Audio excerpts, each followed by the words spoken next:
Another top story tonight, the president's address to the nation. The president outlined his proposals to move our country forward while making it stronger. Number one on the list, creating more jobs and increasing the federal minimum wage to $9 an hour.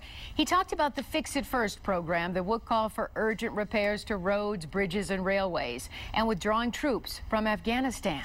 Let's go live now to 7 Action News reporter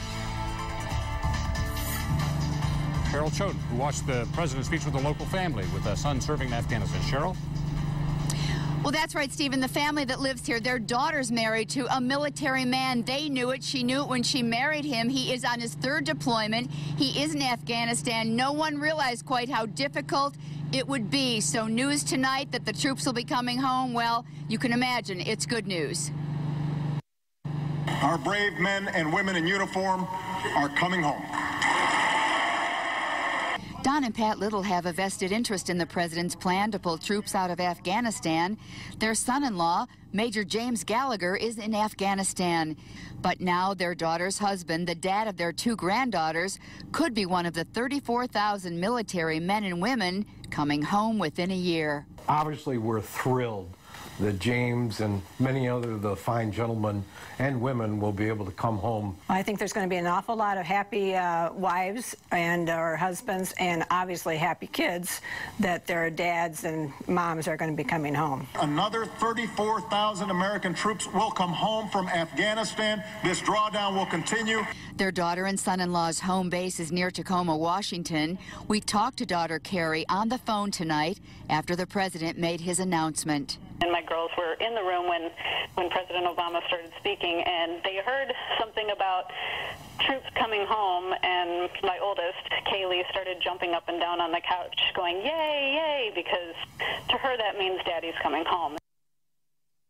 Certainly his good news for families. Now, of course, no one knows who will be among the 34,000, the first to come home within a year, but it certainly gives these military families hope that this war will finally be over and their husbands and wives and brothers and sisters will finally be coming home. In Farmington Hills, I'm Cheryl Choden, 7 Action News. You know, so many families across the nation are happy to hear that news, Cheryl. Well, the president touched on many proposals tonight, from modernizing high schools to create a core of students strong in math and science to prepare for high-tech jobs of the future, cutting the cost of health care to seniors through Medicare, and another hot-button issue, immigration reform. The time has come to pass comprehensive immigration reform. Now's the time to do it. Now's the time to get it done. He also said America cannot move forward without early childhood education that would provide high-quality preschool to every child. Every dollar we invest in high-quality early childhood education can save more than $7 later on by boosting graduation rates, reducing teen pregnancy, even reducing violent crime. Near the end of his speech, he tackled gun violence by highlighting victims of recent violence. IDEA's parents, Nate and Cleo, are in this chamber tonight, along with more than 24 Americans whose lives have been torn apart by gun violence. They deserve a vote.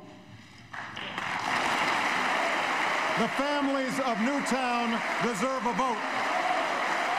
The families of Aurora deserve a vote. The families of Oak Creek and Tucson and Blacksburg and the countless other communities ripped open by gun violence, they deserve a simple vote. The president also called for lawmakers to renew the Violence Against Women's Act to help protect victims of domestic violence. The Senate voted today to renew the law. The president called on the House to quickly send him a bill. And you can get more details on the president's State of the Union speech right on our homepage at WXYZ.com.